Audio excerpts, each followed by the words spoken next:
we have a whistleblower expert.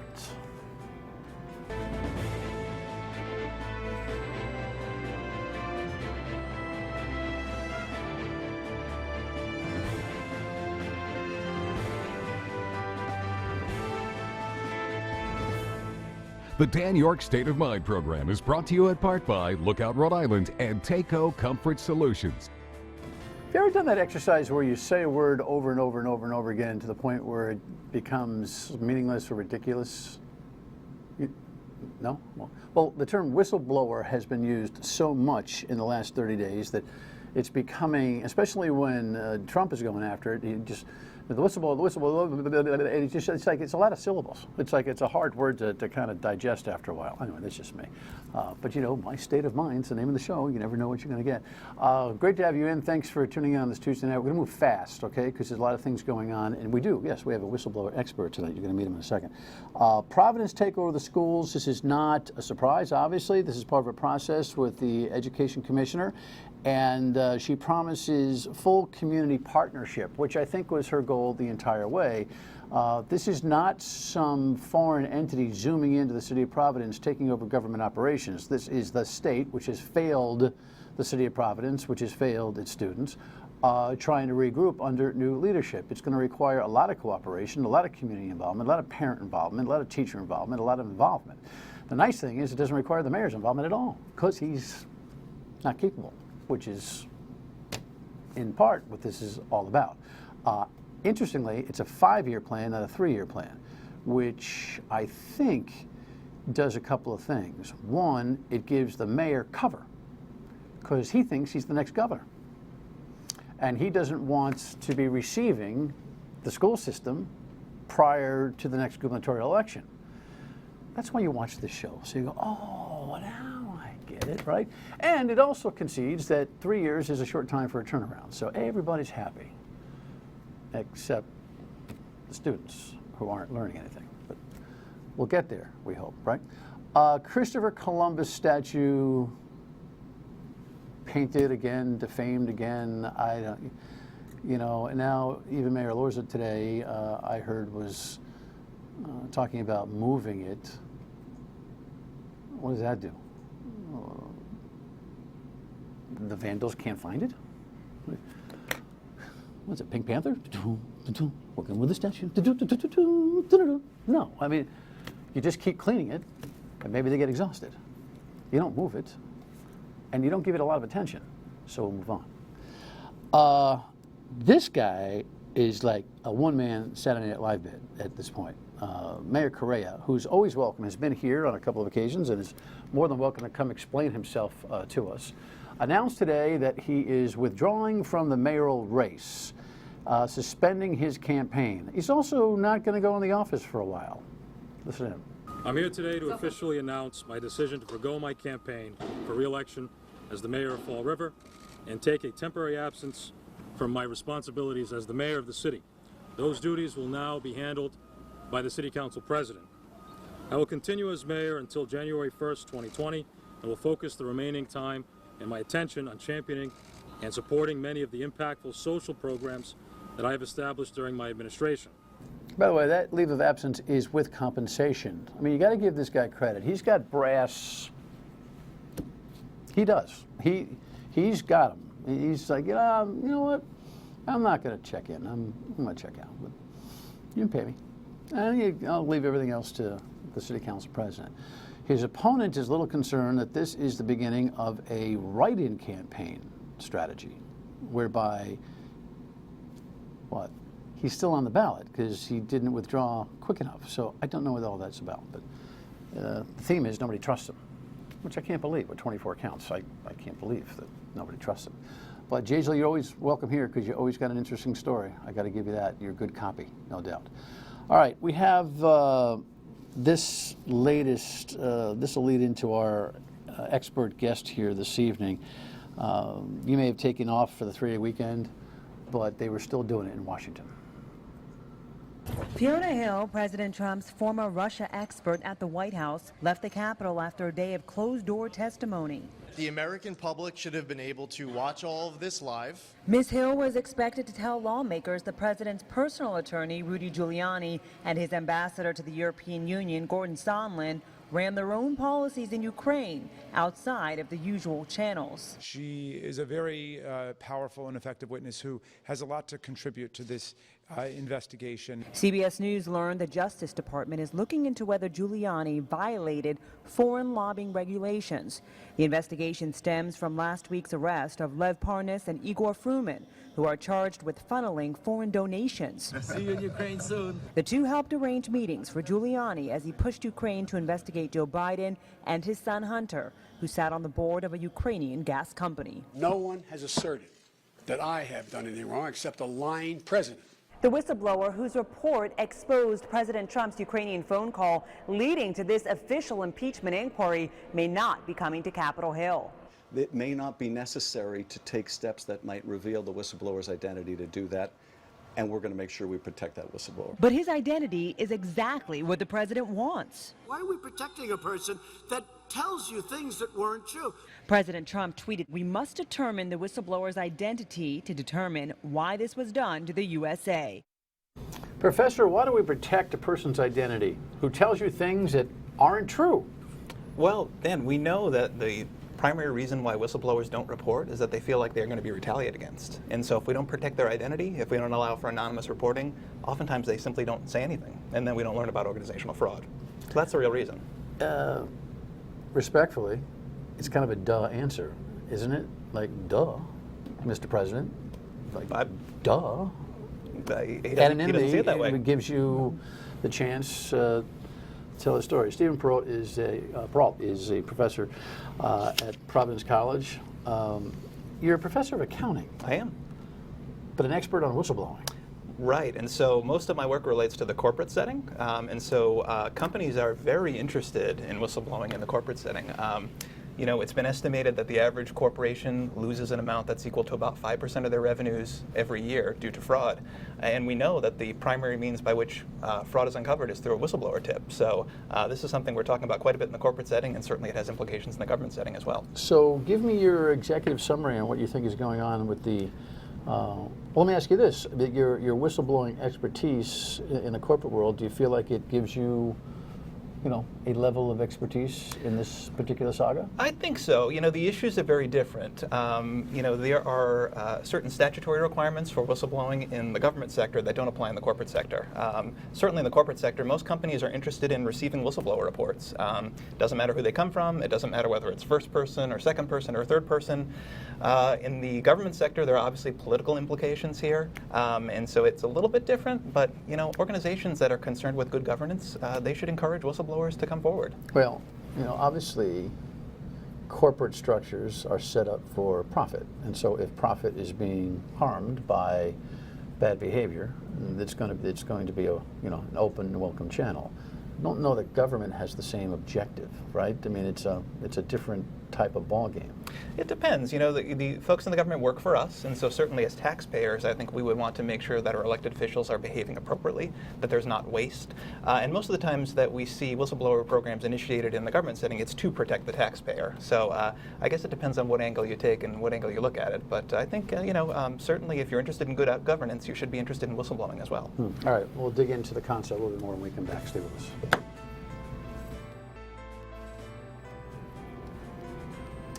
All right, so we have two whistleblowers. The president's doing everything he can to identify both, I guess. It really is interesting how he counts on a base of the electorate to buy into his bloviating. I think this polling data that is now on average moving just slightly over 50% for impeachment might be a very well reaction to this, to his reaction to the whistleblower as opposed to the story itself? What do you think? It might be. You know, his poll numbers don't tend to vary that much. I realize there's been more of a reaction to the impeachment events, but I think his view is that his supporters will stick with him. I think certainly, he feels like he has a firewall in the Senate as well. And so, you know, one thing with President Trump is he seems always free to speak his own mind, and he's doing that again. Yeah, I'm not sure that the firewall is as strong as everybody hopes it or thinks it to be, but we'll see. You know, the day that we actually get a trial, and you know, if we get a trial, that's when you're going to have to really figure out whether or not the firewall exists. But there seems to be more and more problems with, Rudy Giuliani now, a complication there, and some of the testimony that's been offered, which is pretty interesting. Even this latest weekend, with word that John Bolton considered Giuliani to be a hand grenade. I mean, it shows some of the internal turbulence that has always existed in the Trump space, right? Sure. But which affects this story. What's your take on the story itself and the juxtaposition between what is clear on a transcript and what the whistleblower had to say about it? Thoughts? I mean, in many ways, this is how whistleblowing is supposed to work. I mean, whistleblowing is just the spark that kicks everything off. And so, what we see now is we see Congress exercising its authority to conduct an investigation. Do you have a problem with the idea that the whistleblower, frustrated that he couldn't get any traction in the channels, with the IG and through the DNI early, went to the Intel Committee to say, hey, listen, I got this story. Now, that's being played by the Trump argument as the beginning of the corrupt relationship between the whistleblower and Adam Schiff. Schiff played a little bit loose with some of his interpretation of how it went early, but it seems like he hasn't had a direct relationship with the whistleblower, but he was aware the whistleblower existed through his staff and started to petition via letter to subpoena the information because it was slow coming through the channel. Did you find that all to be kosher, so to speak? It's interesting, and we talked about the differences between the corporate setting and the government setting. In the corporate setting, usually there is direct communication between the whistleblower, maybe an intermediary, but it goes up to the board of directors. In the government setting, it appears that there was a multi-step process. So it had to go through the Intelligence Committee Office of Inspector General, who then needed to pass it along to the Director of National Intelligence, and then it was to go to the House Committee. And so there are differences. But that he proffered to the Intel Committee the eventual receiver of that, so it's up this chain, but he kind of went over here to go, by the way, I'm not getting it anywhere here. They said, well, go over there with a lawyer, and then it goes up there, and then it's not coming, and then here's going, they're trying to subpoena it. It was, it's kind of, so it's enough for Trump to be able to go corruption, or, half of Fox News to be able to say, it's all a scheme. The right? more steps in the chain, you get increased complexities. So, for example, the Director of National Intelligence believed that the whistleblower's complaint wasn't actionable, and so it didn't need to be forwarded on. While certainly the Inspector General of the intelligence community thought that it was actionable. So, whenever you have too many chefs, trying to work on the same recipe, things can get dicey, and that's what happened in this case. The second whistleblower reportedly exists, represented by the same attorney that the first whistleblower has. Does that add to or subtract from credibility? I think it adds to credibility. I mean, in the corporate setting, corporations want to know when individuals are blowing the whistle. They want to know if there's smoke, is there fire there or not. This may all be smoke, but usually as someone who's concerned with good governance, you'd want to investigate all allegations that come across your desk. So, I think it's valuable. How do you think this whistleblower role will play out here? With the story's getting embellished, inflamed, coagulated, depending on your perspective, right, with more and more witnesses now. But at the core is whatever the gut of the intelligence community was about what the president was doing. The notion that they buried the transcript into a secret server, clearly because they thought that it was problematic. Do you agree? I mean, it seems that way from reading the complaint, yes. Right. So where will the whistleblowers actually play in this whole situation versus what seems to be some of the on the record or at least behind closed doors identified witness testimony going on? Well, I think, in normal circumstances, then the House Intelligence Committee would probably want to interview the whistleblower, but I think these are not normal circumstances. You have a president who's come out and said, he believes he has the right to meet the whistleblower and to interview the whistleblower. And I think that has to raise concerns that the whistleblower's identity is going to be disclosed. So even if, we can promise, the whistleblower anonymity, these are interesting times. Yeah, but how do you think they'll play it? How do you think, how important in the end will the whistleblower testimony be vis-a-vis the transcript itself, which in so many ways speaks for itself, but you've got a president who's looking at the same transcript that you and I are looking at saying it's the perfect call, is an exoneration. It's like, no, if you can't stipulate to black and white, then you can't, or blue skies or gray skies, then you can't forecast the weather, right? Sure. I don't know at this point what more testimony from the whistleblower would add to the process. I mean, we have the transcript, and I think over the weekend Adam Schiff even came out and said, I don't know if I need to. So you think it suffices? You think it suffices? Well, at least what the whistleblower has alleged seems to be validated by the transcript. So, at this point, if I'm Adam Schiff, I have to be concerned that if I bring this whistleblower in, this person's identity, this person's career could be ruined. If that whistleblower is not going to add value by physically testifying, I don't know if I bring him in. Well, you said something really smart at the beginning that I didn't really think of, and that is that whistleblowing is sometimes just the spark. So if there's a flame that develops from the spark, there's no need to revisit the spark, is what you're saying. Right. Well, I mean, whistleblowing is just an allegation, right? And so whistleblowers sometimes make claims that are accurate. Sometimes they make claims that are inaccurate. And so what's important to do is then to vet the claims that the whistleblower is making. And I think that's what you're seeing the House doing right now. Sometimes that involves further interviewing the whistleblower. Sometimes it doesn't. In this case, it might not involve that. All right. And of course, there's this saga playing out in the Middle East. Just when the whistle blew. Stay with us.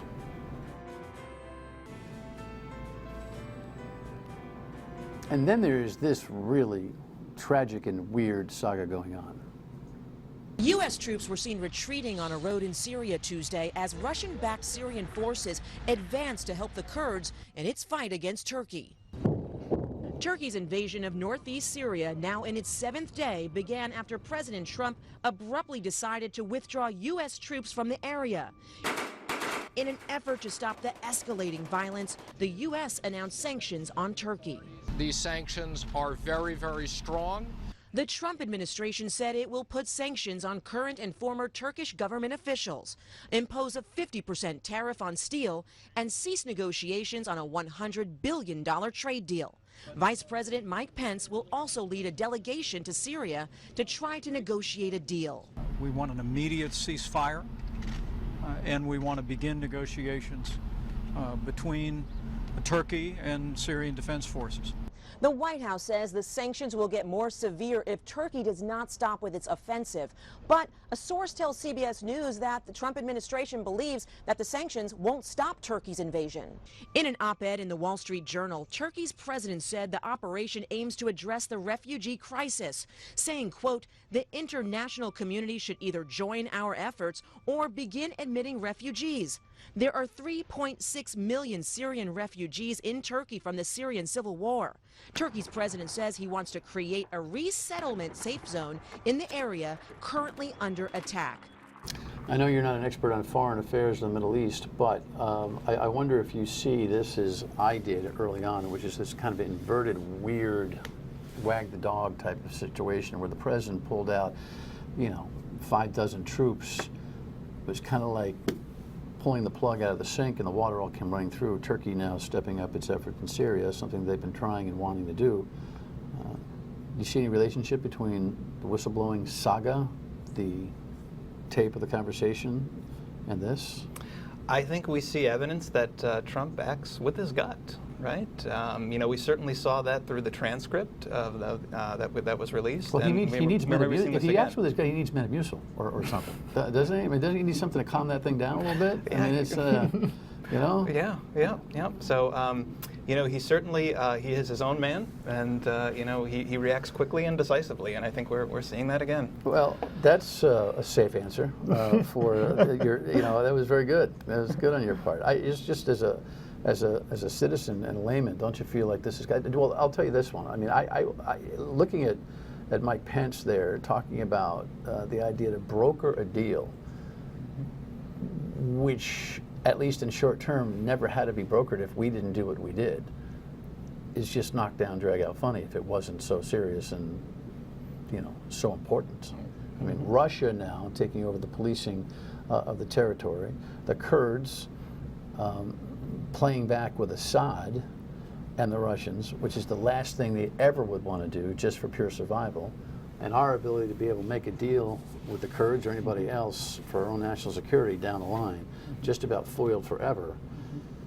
This brings us back to the It's all the importance of whistleblowers' fault. whistleblowing. I'm just saying, it's all the whistleblowers' fault, getting back to your field. But, you know, whistleblowing provides a check on government abuse. I'm not saying any of this is abuse necessarily, but, you know, this is why whistleblowing is so important, because sometimes what goes on in back rooms, we don't see unless someone decides to speak up. I don't want this decision to go into Turkey, though, is probably not in the category of investigative. It's certainly this is the thing that I thought was kind of interesting. A lot of people in the last week or two, those who were analyzing the Republican and the Republican firewall, if you will, would suggest that this Turkey thing, with all the senior Republicans in the Senate having such a problem with the president's decision, might be the thing to get him. And I have to remind everybody that's not what he's under. He's not being impeached for a bad decision at this point. If he's going to be impeached, he's going to be impeached for, you know, using a foreign power to advance his political scheme. That's illegal, and so, yes. That's illegal. Do you agree with me when you say a word over and over and over again, it kind of loses its meaning? Whistleblower expert. I mean, have you ever heard the word over and over again in modern times? And it really hasn't been a concept that we've been dealing with on a political level, right? Not on a political level. I mean, certainly, I think the Linda Tripp issue in the Clinton presidency, but most of the time, you know, when we're talking about whistleblowing, we're talking about it from a corporate perspective. And certainly, if we go back to WorldCom and, you know, those significant frauds of the late 90s, early 2000s, whistleblowers had a really important role to play in those events coming to light. So this is a little bit of a different spin on it, but essentially it's the same process. Someone speaks up, and then you have to do an investigation to figure out whether there's fire there or if it's just smoke. On a general basis, are companies in America, are organizations in America doing enough to encourage whistleblowing? Well, we know that most whistleblowers, potential whistleblowers, still fear that they're going to be retaliated against. They're tattletales. Yeah. We grew up in a culture that doesn't look well on tattletales. Right, and certainly sometimes... Or narcs, as we would call them, and right? Sometimes the retaliation is, you know, it's very severe. It can mean you can be terminated from your place of employment. Sometimes it's just you're ostracized, like you mentioned, in your organization. You're thought of being a tattletale, and no one wants to show up to work every day if they're thought of as being a tattletale. So that's what whistleblowers fear the most, and that is one of the major reasons why they decide not to speak up. It's a vetting process, though, man. I mean, you know, any organization that welcomes whistleblowers still has to do incredible diligence, because, you know, false alarms and false stories by whistleblowers is something you got to be wary of. Sure, very much so. But I think most organizations would rather expend the resources vetting claims, even if some of them turn out to be false, rather than, you know, leading their whistleblowers not to say anything. That's the concern. So CEOs, executives, they want to create an environment where whistleblowers feel comfortable speaking up, and then, you know, let the chips fall where they may afterwards when you do the investigations. Are you worried? Last question, real quick. And are you worried back on this Washington saga that whistleblowing will be stymied by the kind of pressure the White House is putting on? Absolutely. As someone who does a lot of research in this area, the news cycle is a disaster for potential whistleblowers. I think if you are working for the U.S. government now and you've seen something, you're really questioning whether it's worth it to say something at this point. But it is. I would argue it always is. Appreciate your expertise. Thank you, Dan. Thanks. Whistleblower expert. Makes sense to me. I'll be right back. All right, so it'll heat up a little bit more in Providence with the officialdom of the school takeover. That will be a theme this week. We'll follow up on Fall River's complicated political drama and a whole lot more. And of course, we'll keep our eye on whistleblower. See, you say it over and over again. Don't you know what I mean? You say it over and over, it kind of loses its meaning or becomes funny. It's not that funny. Good night. See you. See you on the radio tomorrow at 3. Bye.